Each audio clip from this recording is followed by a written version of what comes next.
Poin kedua, kenapa asuransi kesehatan itu mahal? Ya, teknologi. Betul sekali. Jawabannya adalah teknologi.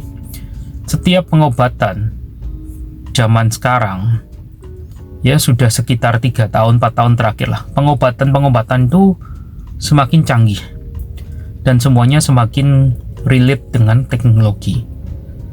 Di tahun lalu saya mendengar sebuah rumah sakit di Bali, ada seorang dokter yang berhasil melakukan operasi jarak jauh dengan lengan robot dan menggunakan teknologi AI.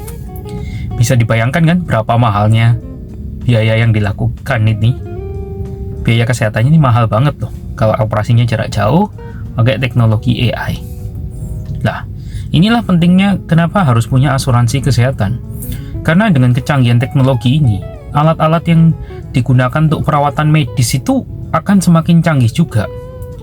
Ketika Anda memutuskan berobat di sebuah tempat atau rumah sakit yang menggunakan kecanggihan teknologi sehingga proses pengobatan menjadi cepat, menjadi lebih akurat, menjadi lebih pas ya bagi sakit apa, nanti obatnya apa, kurang lebih penanganannya gimana. Itu semua pakai teknologi, pakai AI, maka biayanya juga akan tinggi. Dan ini tidak mungkin bisa dibendung.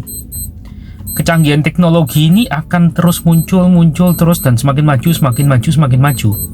Jadi ini juga menjadi salah satu faktor pendukung kenapa biaya kesehatan itu mahal.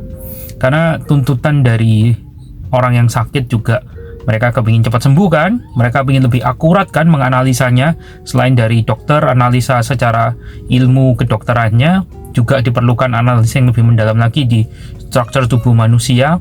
Itu juga bisa dilakukan lebih cepat dengan menggunakan teknologi, menggunakan AI.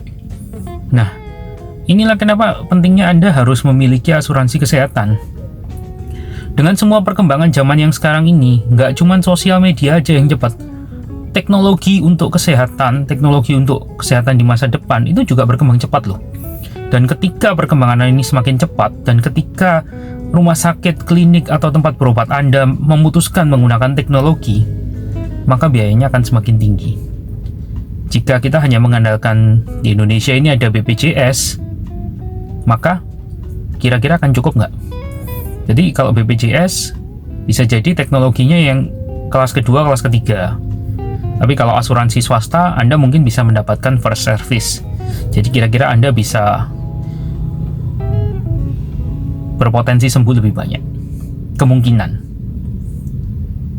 Jadi apakah Anda sudah punya asuransi kesehatan?